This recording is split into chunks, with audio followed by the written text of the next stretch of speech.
Ever had a conversation where something just felt off, like they were politely nodding but mentally checked out? They won't say it, but their body language screams it. Here's how to spot the subtle signs someone's secretly hating every word you're saying, and what that means for you. The first brutal truth. I used to think people would be upfront if they didn't like what I was saying. Until one day, I was in the middle of what I thought was a great conversation, only to catch my friend glancing at her phone, giving quick nods and barely responding. I laughed, thinking it was just a bad day for her, until I saw her do the same thing the next time we met. That's when I realized people rarely tell you when they're not into what you're saying. Instead, they give you subtle, almost hidden clues, and once you know how to spot them, it changes everything. In this video, we're diving into signs someone secretly disagrees or even dislikes what you're saying without saying a word. Trust me, once you recognize these, you'll never be caught off guard in a conversation again. 1. The fake nod. Let's talk about the fake nod. You know the one. You're sharing a thought, maybe even something important, and the person across from you is nodding, nodding, nodding. At first, you might feel like they're fully engaged, like they're totally on board. But then, something feels off. It's the hollow gaze, the quick, repetitive nod that lacks any real warmth or depth. It's almost as if their head's on autopilot, keeping pace with your words just to get through the moment. And that's when you realize this nod isn't interest or agreement, it's just polite dismissal. When someone genuinely values what you're saying, they don't just sit there, nodding in that robotic rhythm. No, they're in it with you. Their eyes light up or react. Maybe they lean forward, ask questions, or share a laugh. There's an energy that flows, a sense of real connection. But with the fake nod, there's a hollowness to it. It's a subtle but unmistakable sign they'd rather be anywhere else, like they're counting down the seconds until they can change the subject or politely excuse themselves. And they think they're hiding it well, but that fake nod, it's saying loud and clear, I'm not invested in this. Here's the thing. When you catch that empty nod mid-sentence, it stings. You're out there sharing your thoughts, your ideas, maybe even something deeply personal. And instead of real interest, you're getting this automatic head bob that's practically telling you, just get on with it. It's more than dismissive. It's like a passive slap, a clear but silent way of saying, you're not worth my full attention. And suddenly you're left feeling vulnerable, maybe even embarrassed, wondering if you should have kept that thought to yourself. And let's be real, who hasn't done it themselves, right? We've all been in situations where we're tired, preoccupied, or just not interested. We nod along to keep things smooth, to avoid the awkwardness of saying we're not engaged. But here's where the line gets crossed. When you're on the receiving end of that nod, it doesn't just feel impolite. It feels like a slap in the face. It feels like you're being quietly dismissed and maybe even judged right in front of you. So here's the thing. Don't let someone else's fake nod trick you into thinking your words don't matter. You deserve more than surface-level politeness. If you sense that hollow nod, call it out. Not aggressively, just something simple like, hey, are we on the same page here? Or, what's your take on this? You deserve someone who's present, not someone who's mentally checked out. Because here's the truth. When someone's faking their engagement, it's not on you. It's their choice, their failure to listen. And don't feel bad about moving on. You deserve conversations with people who bring real energy and interest, who see your words as valuable. So the next time someone tries to fake nod their way through your words, remember that you don't need their half-hearted approval. You deserve a genuine connection, not some hollow robotic nodding. Don't let anyone take that away from you.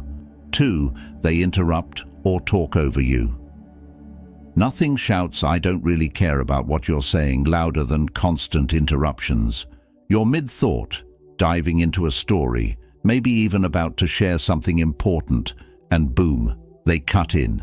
It could be something small, like a yeah, but did you hear about, or a full-on shift in topic. They're not listening, they're waiting to talk. And when someone's constantly talking over you, they're saying loud and clear that their words matter more than yours. Have you ever been there? You're speaking, putting thought into your words, maybe even a bit excited to share, and suddenly, cut off, derailed. You're left hanging, trying to decide whether to jump back in or just let it go. And sometimes they don't just interrupt once, it's a pattern. It's like they're waiting, just holding their breath until they can jump back in with something they find more important. There's this unspoken message. What I have to say deserves to be heard first. Let's be honest, this isn't just about a lack of manners. People who constantly interrupt or talk over you are doing more than just being impolite. They're sending a message that they don't value your perspective. It's frustrating, and it can even make you feel small, like your thoughts aren't worth hearing. And yet, when we're on the receiving end of this, many of us don't call it out. We nod along, let them take the reins, and slowly fade out of the conversation ourselves. But why should we let someone else's lack of respect dictate the conversation? And sure, everyone gets a little excited now and then. We all have moments where we accidentally jump in or finish each other's sentences. But here's the difference. People who genuinely care about what you're saying catch themselves. They apologize, they pause, and they make room for you to continue.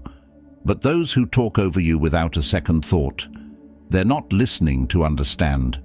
They're just listening to respond, and more often than not, to redirect the focus back onto themselves. Here's the kicker. You don't have to let it slide. The next time someone interrupts, try this. Stop, give them a moment to finish, and then politely say, "I wasn't finished, actually. Can I finish my point?" It sounds simple, but it's powerful. It's a way of setting boundaries without coming off as defensive. And trust me, if they care about you or your words, they'll step back and listen. If they don't, that tells you everything you need to know. Ultimately, you deserve to be heard, uninterrupted and respected. If someone's repeatedly talking over you, it's okay to step back and think about whether they value your voice. Conversations are supposed to be a two-way street, not a battle for attention. And the people who genuinely value what you have to say, they won't need reminders. They'll listen because they want to, because they care about more than just hearing their own voice. 3. Feet pointed away. Ever notice how people's feet seem to have a mind of their own? When someone's feet are angled toward you, they're engaged, grounded in the moment, present. But if you look down and see their feet pointed toward the door, down the hall, or just away from you, it's as if they're screaming, "I'd rather be anywhere else but here." It's subtle, sure, but it's one of the oldest, most reliable body language cues that they're mentally checked out, or worse, itching to escape the conversation altogether. Picture this. You're pouring your heart out, sharing a story, a perspective, something that matters to you, and they're standing there, nodding, giving you all the polite verbal cues. "Yeah, totally." "Oh, really?" But then you look down, and their feet are pointing somewhere else entirely. It's like their body is betraying their words, showing you where their true focus lies. They're physically with you, but their feet have already made the decision to leave, and that says a lot. Let's get real here. When someone genuinely values what you're saying, their entire body is oriented toward you. They're leaned in, their feet are grounded, and they're giving you their undivided attention. It's a sign of respect, of genuine interest. But when their feet are turned away, it's like they're in a perpetual state of exit mode, prepared to bolt the moment there's a lull in the conversation. It's their body's way of saying, "This isn't worth my full attention." And knowingly or not, They're sending you a powerful message that they'd rather be anywhere but standing there listening to you. Now, here's the thing. This isn't just a small oversight or coincidence. Studies in body language show that people subconsciously point their feet toward what they find most interesting or engaging in the room. So if someone's feet are angled toward the door, or even just slightly turned away from you, it's a sign their mind is elsewhere. They might stay to avoid seeming rude, but every signal from their body is telling you they're done. And you know what? It hurts, especially if you're sharing something meaningful or personal. It makes you feel like an inconvenience, like you're the one holding them back from what they really want to do. But here's the truth. This little detail is something you can absolutely use to your advantage.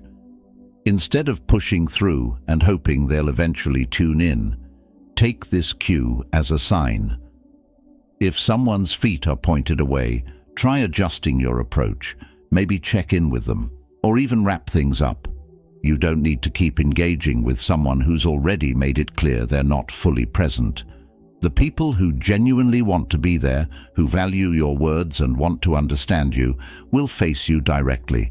They'll stand with their feet pointing toward you without even thinking about it, because they're in the moment with you. So, keep this little insight in mind. The next time you're talking to someone, look down. If their feet are aligned with yours, you're in good company. But if they're pointed toward the door, it might be time to walk away. 4. Fake laughs at the wrong time. We've all been there, haven't we? You're talking about something serious, maybe even a little vulnerable, and suddenly they throw in a laugh that doesn't belong. You're sharing a frustration, or maybe expressing something you're genuinely passionate about, and they're responding with this forced chuckle, as if they're trying to smooth over the moment without actually engaging. It's awkward, and more than that, it feels dismissive, like they're turning your words into something trivial just to keep things light and easy for themselves. Let's get real. When someone does this, they're not just uncomfortable, they're dodging depth. They're trying to gloss over any real emotional connection, laughing as if that will somehow keep things from getting too real. A fake laugh at the wrong time isn't just inappropriate, it's a subtle way of telling you that they're not really interested in what you're saying. And while they might think they're doing it out of politeness or to avoid confrontation, it often comes across as condescending. Instead of engaging with you, they're sidestepping your words, throwing in a laugh to keep things surface level. But here's where it goes deeper. This habit of fake laughing is often a sign of someone who's uncomfortable with honesty, who shies away from anything real, because they'd rather live in the comfort of small talk and empty chuckles. For them, depth is something to be avoided, because depth requires presence, vulnerability, and sometimes even the bravery to face uncomfortable truths. When they laugh off your serious moments, they're actually showing you their discomfort with genuine connection, with things that can't just be shrugged off. And if you think about it, that's a sad way to live. A life without depth is a life where you never really get to know anyone, including yourself. It's a life where you keep everything light, skipping over the profound moments that shape us and bring us closer to others. When someone fake laughs through every conversation, they're choosing safety over connection, ease over understanding. And while it might make the moment pass smoothly for them, it leaves you feeling dismissed, like your words didn't quite deserve the respect of a real response. Here's the deeper message, though. Don't let their shallow reaction make you second-guess your worth. Their inability to handle authenticity doesn't diminish the value of what you're sharing. In fact, it should make you appreciate those rare moments of real connection even more. Because real laughter, the kind that's shared in genuine understanding, where two people are fully present in the same moment, is one of the most powerful ways to connect. A shared, honest laugh is a bond, a signal that both of you are really there, in that moment together, So the next time you notice someone giving you a fake laugh at the wrong time, take it as a cue. It's a hint that they might not be the kind of person who can offer you the presence, depth, or honesty you deserve. And rather than lowering yourself to that level, find people who don't dodge the real stuff. Surround yourself with people who are unafraid to look you in the eye, to sit in a moment with you without laughing it off, because those are the people who genuinely value connection over comfort. In the end, real connections are built on presence and honesty, not on smoothing over the awkwardness with empty laughs. Seek out those who can sit with you in silence, who can respect what you're saying without needing to gloss over it, because they're the ones who understand that sometimes the best responses don't come in the form of a laugh. They come from simply listening. On a 5, yawning or sighing subtly. There's nothing quite as disheartening as trying to share something you care about, only to catch the other person yawning or letting out a subtle sigh. Now they might try to hide it, masking their yawn behind a hand or making that sigh as quiet as possible. But the message is clear. They're bored, they're drained, and frankly, they'd rather not be listening. It stings, doesn't it? You're opening up. You're trying to connect, but their reaction suggests that they're just counting down the seconds until it's over. Yawning or sighing, even subtly, is a physiological response that goes deeper than just fatigue. When someone yawns while you're talking, it often shows a lack of mental engagement. It's their body signaling a form of impatience, restlessness, or even low interest in what you're saying. And while we all get tired from time to time, there's a difference between a genuine, unavoidable yawn and the quiet, almost dismissive kind of yawning or sighing people do when they're simply not interested. They might think they're hiding it well, but you can feel the disconnection. Let's talk about what's really going on here. When someone sighs or yawns while you're speaking, they're sending you a silent but powerful message. It's as if they're saying, I don't have the mental energy to be present for you right now. And sure, we all have our off days, times when we're tired or overwhelmed. But when it becomes a pattern, it's time to recognize what it's telling you about that person's priorities. Because someone who values you and your words will find the energy, even if they're tired, to stay engaged. They'll make that extra effort because they know that respect and connection require presence. Have you ever noticed how we rarely yawn when we're genuinely invested in something, even if it's late or we're exhausted? It's because interest has this incredible power to override our fatigue. Think about the last time you were deeply involved in a conversation that had you on the edge of your seat. You were fully awake, alive in the moment, and every word mattered. Contrast that with someone who can barely keep their eyes open or is subtly sighing as you speak, and the difference becomes painfully obvious. Their body language is telling you something they're not willing to say out loud. I'm just not that into this, or into you. And here's the deep truth. You don't have to fight for someone's attention or force them to care. If they're yawning or sighing every time, you're sharing something important. Maybe they're not capable of giving you the engagement and respect you deserve.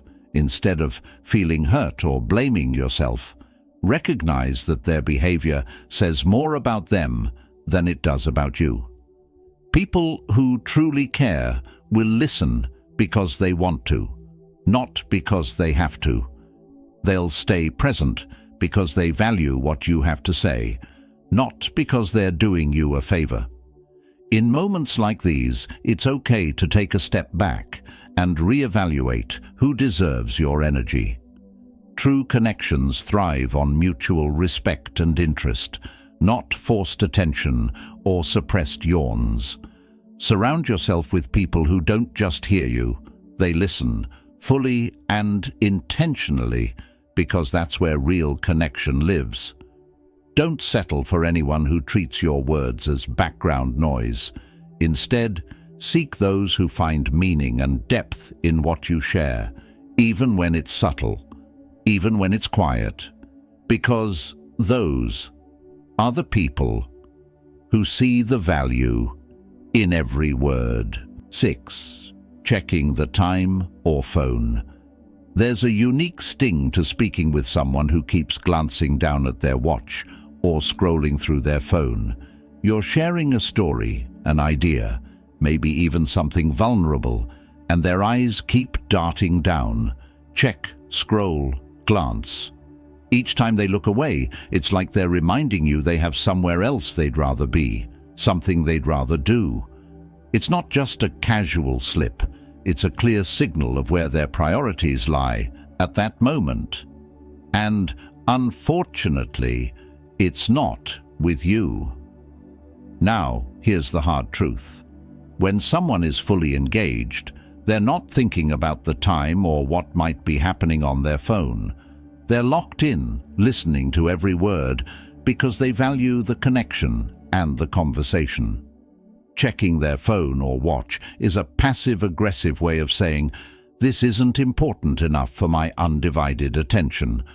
They may not even realize how much it cuts, but you do. It feels like you're competing with notifications, texts, and the lure of their digital world. And when it happens repeatedly, it's like they're reminding you of your place, just another temporary distraction in their day. This isn't just about technology or time management, it's about respect and presence. When someone looks away every few minutes, they're showing you that you don't quite hold their interest. And it hurts because we crave attention when we're being genuine and open. Imagine finally sharing something personal or simply enjoying a meaningful conversation, only to feel like you're fighting for scraps of their focus. Their phone might as well be a wall between you, dividing their world and yours, and it sends a powerful, unintended message. I don't have time for this. I don't have time for you. Think about those rare connections when both people are fully present, forgetting time and ignoring distractions. That's a connection that says, "You're worth it. What you're saying is worth my full attention." When someone puts aside everything else to truly listen, it's not just a choice. It's a commitment to the moment, to the person they're with. On the flip side, the person who can't go 5 minutes without checking their phone or glancing at their watch. They're giving you the opposite message.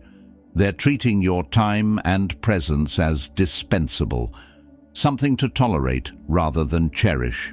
So, here's the deeper message. Let their actions teach you to value yourself more. When you feel dismissed by someone's wandering attention, remember that you deserve to be heard by people who genuinely want to listen. Don't settle for someone who gives you half their attention or treats your time like it's easily interrupted. Seek out people who treat each conversation with care, who keep their phone down and look you in the eyes because they know that real connection can't be divided.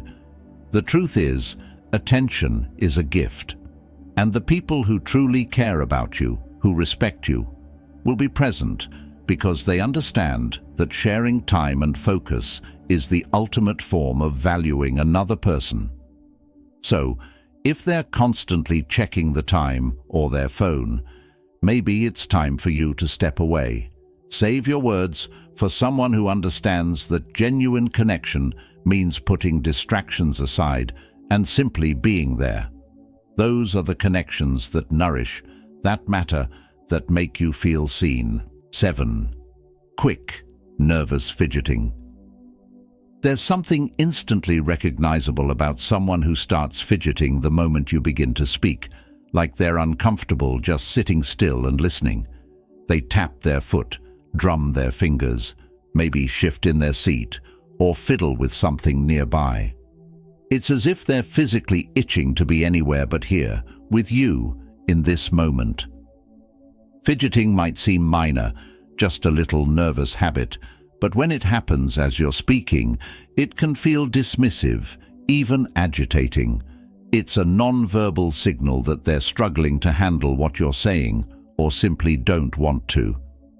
When someone begins this kind of anxious movement, it often indicates they're mentally checking out, or that what you're saying is hitting a nerve.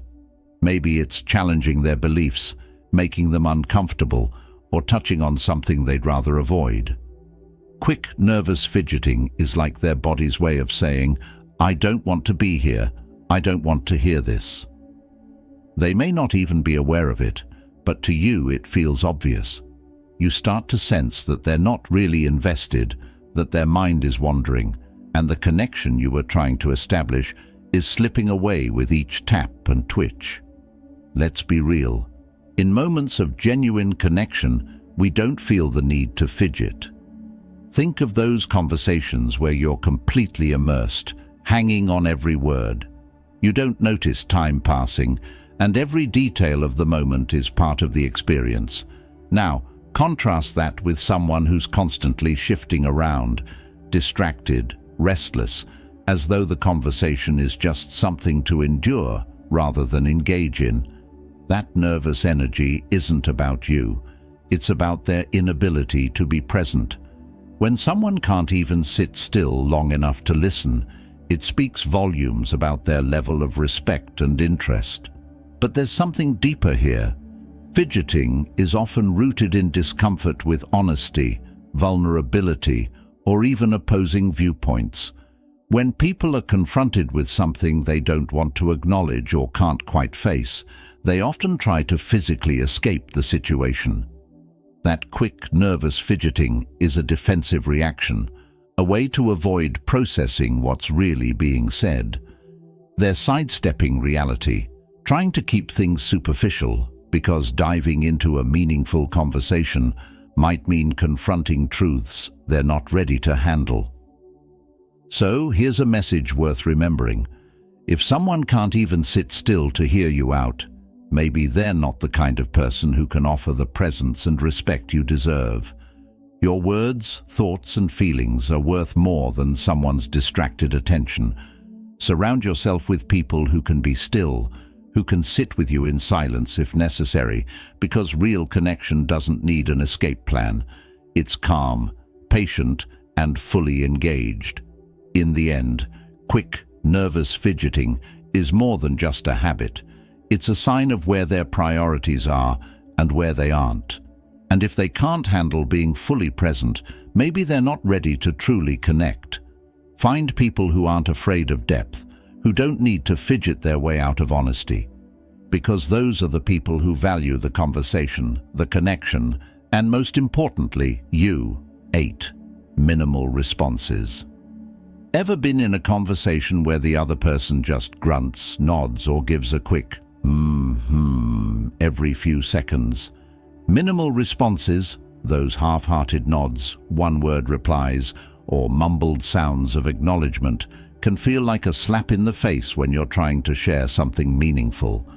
It's like you're giving them a part of yourself, and they're tossing it aside with the least amount of energy possible. This lack of engagement isn't just frustrating, it's a subtle form of rejection. They're showing you, without words, that what you're saying doesn't deserve their full attention. When someone limits their responses to the bare minimum, they're telling you they're not invested. And if we're honest, we all know what that feels like. Imagine you're telling a story, sharing a thought, or maybe even opening up about something personal, and all you get back is a half-interested yeah or a blank stare. It stings, because deep down, we know that if they truly cared, they'd have more to say. They'd be asking questions, reacting, adding their own thoughts. Instead, they're treating the conversation as something to endure, rather than participate in. Minimal responses often come from people who are simply waiting for their turn to speak, or worse, for the conversation to end. They might be nodding along, but their mind is elsewhere. They're thinking about what they need to do later, what's on their phone, or how they can gracefully exit. And that lack of presence shows. It's disheartening because communication isn't just about words. It's about energy, attention, and genuine connection. When someone only offers you the minimum, they're robbing you of that connection, treating the moment as a transaction rather than an experience. But here's the deeper layer. Minimal responses can be a defense mechanism. Some people aren't comfortable with deep conversations, or they struggle with vulnerability, so they keep things surface level as a way to protect themselves. Maybe what you're saying challenges them, or perhaps it brings up emotions they'd rather not confront. Instead of engaging and opening up, they shut down, giving you the bare minimum as a shield. This doesn't make it hurt any less, but it can help you understand that their lack of response often has more to do with them than it does with you. At the end of the day, meaningful connections require effort, real effort. Conversations aren't supposed to be a one-way street, and they shouldn't feel like pulling teeth. If someone consistently gives you minimal responses, it might be time to consider if they're capable of offering you the respect and interest you deserve, because your thoughts, feelings, and stories are worth more than a few grunts and nods. Here's the truth. When someone values you, they respond with intention. They're there with you in the moment, giving more than just obligatory sounds. They're engaged. They ask questions, they share back, and they make you feel heard. And that's the energy you deserve in every conversation. Surround yourself with people who bring depth, who don't hide behind minimal responses, but instead make you feel like your words matter, because they do. And if they can't see that, it's a reflection of their limitations, not of your worth. So, next time you find yourself in a conversation where these subtle signs start to show up, whether it's the restless fidgeting, the quick glances at their phone, the half-hearted nods, or the barely there responses, remember, these are signals. They may not be glaring or spoken out loud, but they speak volumes about how invested, or rather, how uninvested that person is. And yes, it hurts to notice these things, especially when you're trying to connect, share, or just be genuinely heard. But maybe there's a silver lining in all this.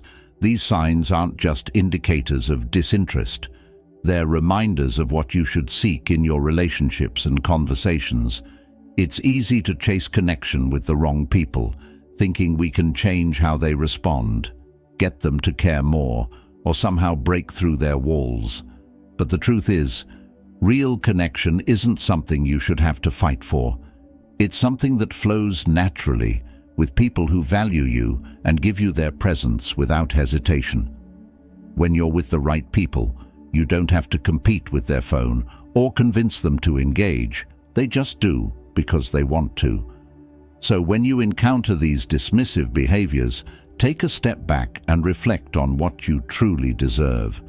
Know that there are people out there who will listen without a trace of judgment, who'll give you their time without constantly checking the clock, and who won't feel the need to fidget their way through your words. Those are the connections worth investing in. People who value your presence as much as you value theirs. Life's too short to spend with people who make you feel like you're a chore, like they're just tolerating your presence instead of appreciating it. Seek out those who see the value in your voice, who find joy in the stories you tell, and who don't just nod along but truly engage with you, because those are the people who help you grow, who add meaning to your experiences, and who make every conversation feel worthwhile. So the next time you notice these early signs, don't see them as failures on your part. Instead, see them as cues to reevaluate where you're spending your energy. Know your worth, and don't settle for anything less than respect, presence, and genuine interest. In the end, these signs aren't just warnings, they're reminders. Reminders to save your energy for those who value it, to give your time to people who give you theirs, and to recognize that you are worthy of real, undivided attention. Choose connections that lift you up, not ones that leave you questioning your own value.